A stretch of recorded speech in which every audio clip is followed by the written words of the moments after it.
Omni Hospital Sukarpalli.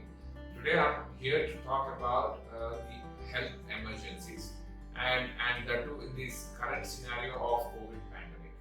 So ideally we will talk about how to diagnose or how to recognize an emergency at home, health emergency at home, and how would we how would we decide where and when and how to get the treatment done. And we will also talk about what to do and what not to do in case of health emergencies at home. Now, it has been found out 70% of the emergencies, especially related to heart, do happen outside the hospital scenario. It means 70 people out of 100 do have some sort of heart-related emergency, health emergency at home, at office, at workplace, at during the transport, during the waiting. So there are all outside hospital scenarios. 70% of the people do get heart-related emergencies. Now, how to recognize a heart-related emergency? The most common heart-related emergency, as we all know, it is heart attack. Otherwise, it is called myocardial infarction. Myocardial infarction is nothing but the heart muscle deprived of oxygen supply. How would heart receives oxygen? It is through blood supply. So when there is a block in the blood supply to the heart gets deprived of the oxygen supply because it is supposed to come from the blood. Now, in this, what happens when there is no oxygen to heart? So that particular portion of the heart gets damaged. When there is no nutrition, obviously the tissue gets damaged. So when the tissue gets damaged, the tissue will die. So once there is once the tissue is almost dead, there is nothing else left in the heart to pump. So as long as the heart keeps pumping, it supplies blood to the entire body. Through blood, the oxygen gets transported, the nutrients gets transported, so all the organs in the body keep functioning. So this is how, in brief, the heart is. This is how, in brief, to give you a clarity about how heart is responsible for the functioning of all other vital organs in the body. Now, when there is a heart attack and when the part of the heart is getting damaged and it is not actually cooperating the way it's supposed to in order to meet the demand, oxygen demand of the rest of the body. So in that scenario, it manifests as a acute myocardial infarction. So now, the commonly used term for myocardial infarction is heart attack. Now it's all the same. Heart attack and myocardial infarction are the same. Now there's another term called stroke, which is very, very commonly used by a lot of people. Now, medically, when we hear stroke, it represents the part called brain. Now, in the common man's language, stroke also refers to heart, but in the medical language, stroke refers to brain. So now, the process of stroke and the process of heart attack are almost the same. When there is no blood, when there is a block in the blood supply, when there is a less blood supply, when there is no blood supply to heart, we see heart attack or myocardial infarction. When there is no blood supply, when there is a less blood supply, when there is a decreased blood supply to the brain, it is called stroke. So the features of stroke and the features of heart attack are different. The treatments of stroke and the treatments of heart attack are different. It is very important for all of us to understand how would heart attack manifest in the form of complaints. So if someone is having heart attack, most common complaint would be chest pain. So now chest pain could be all over the chest, starting in the center of the chest and more towards the left side of the chest, and it also goes to the shoulder, left shoulder. Sometimes the left shoulder is so heavy that the patient or the sufferer himself will complain that he or she is unable to use the left hand. And sometimes they do also express saying that I feel like the elephant sitting on my chest. Someone is squeezing my chest. So it is about the heaviness in the chest pain. So is it only chest pain? Are there any other complaints which the patient or the sufferer do complain? Yes. the most common complaints along with chest pain are excessive sweating, vomiting, breathlessness. So, if there is a chest pain with heaviness in the left shoulder and if at the same time excessive sweating and vomiting and at the same time shortness of breath, majority of the times the diagnosis would be acute myocardial infarction.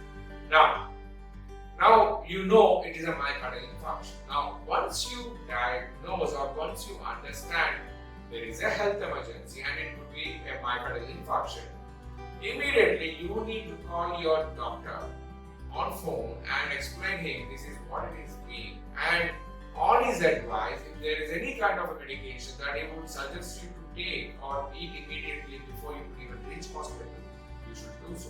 So some of the medications which fall under this category, it's called TAP Sorbitrate. So Sorbitrate, generally people with the heart conditions are always advised to keep in stock at home this tablet Sorbitrate. If in case if you have that, it is not advised for you to take it judiciously without any doctor's advice. So now, in any case of a heart-related health emergency, you need to contact your doctor and then take his advice. And as per his advice, you may take tablets Sorbitrate once before you could even start in the hospital. Now remember, once you take this Sorbitrate as per the advice of the doctor, the pain might go down, the intensity of the pain might go down, but it doesn't mean that the disease process has been stalled or stopped inside the heart. So now, even after taking the tablet, even after you experiencing betterment in the pain intensity, you have to make up to the hospital and then meet your doctor in person if you to understand if the process is still continuing and you need further treatment. Now, once you are aware that you have the signs and symptoms of heart attack, and then you spoke to your doctor and then doctor advised you to take something, and then you need to identify the right hospital. Now, how would you identify the right hospital? What are the things that you need to take into consideration before you take a decision to go into some hospital?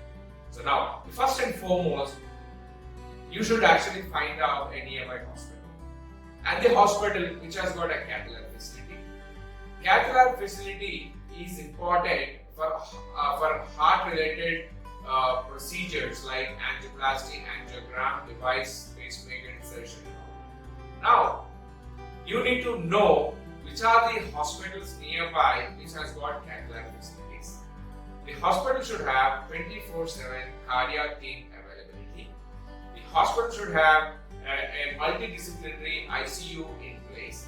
The hospital should have all the support systems working 24/7 to deal with heart-related emergencies.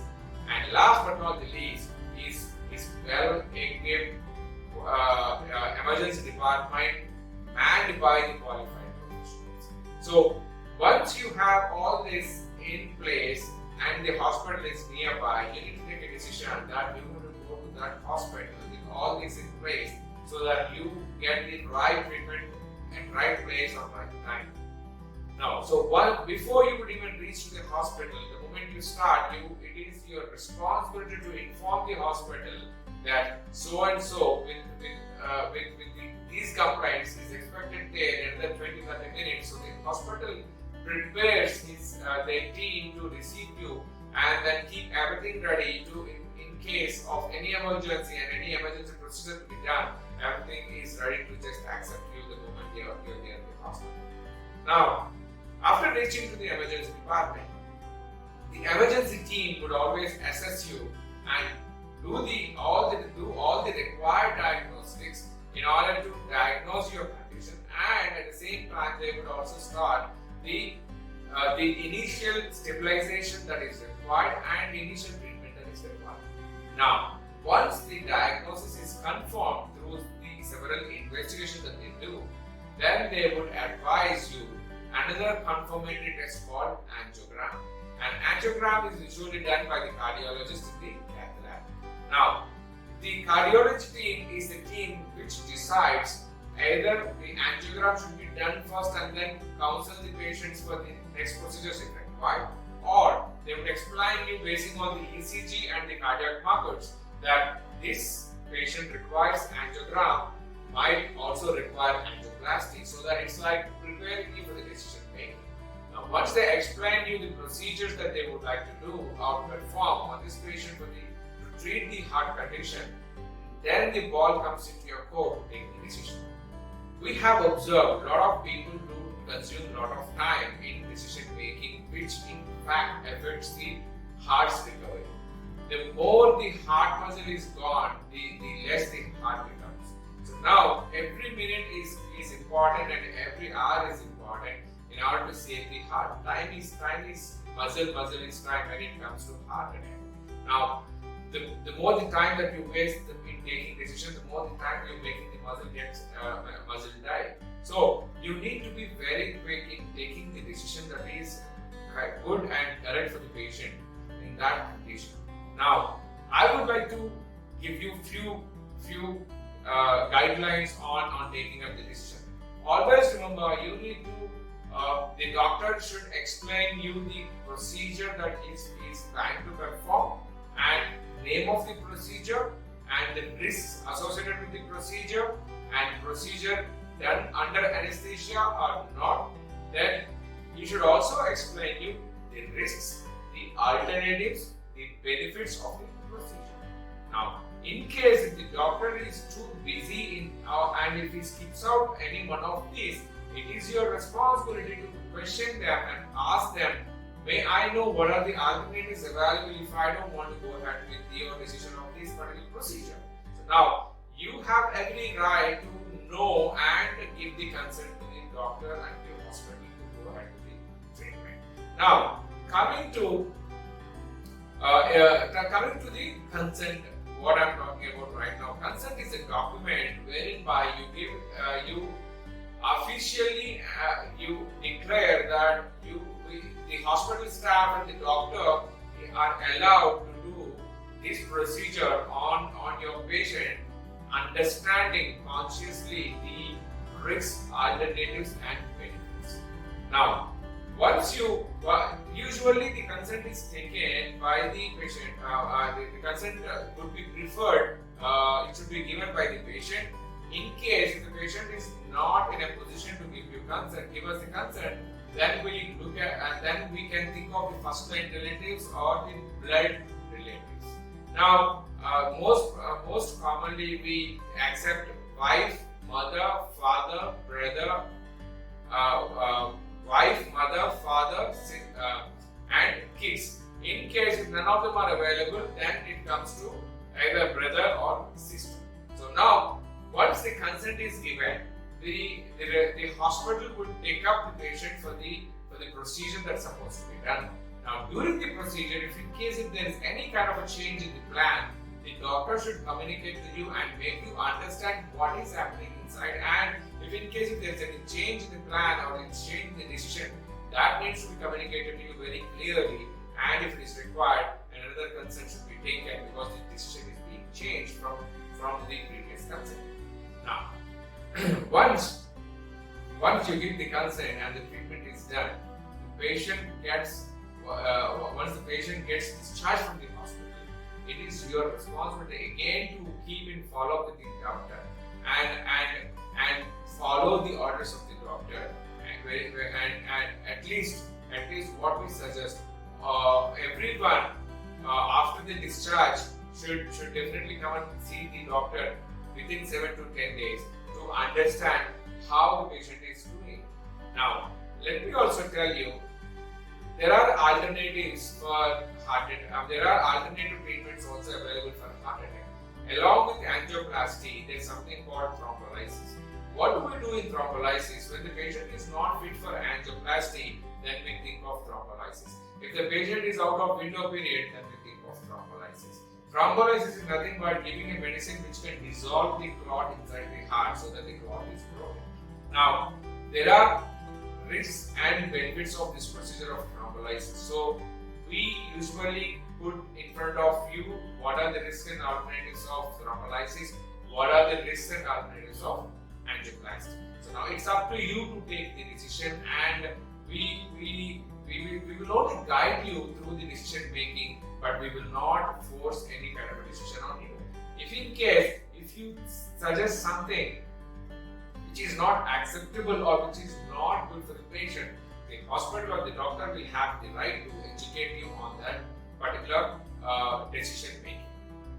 We at Omni Hospitals Kukatpally, we've been fully operational since May 11, 2020, and our cardiology team is available 24/7 with all the backup teams also in place. And we have a multidisciplinary ICU which can actually deal with any kind of a cardiac emergency. Now we are equipped with flat panel 4th generation Siemens cath lab, which is the state of the art equipment available in your neighborhood. And we pray to God that you should never get an opportunity to come to us in any kind of emergency. But in case if you do so, right place, right time, right doctor will always address your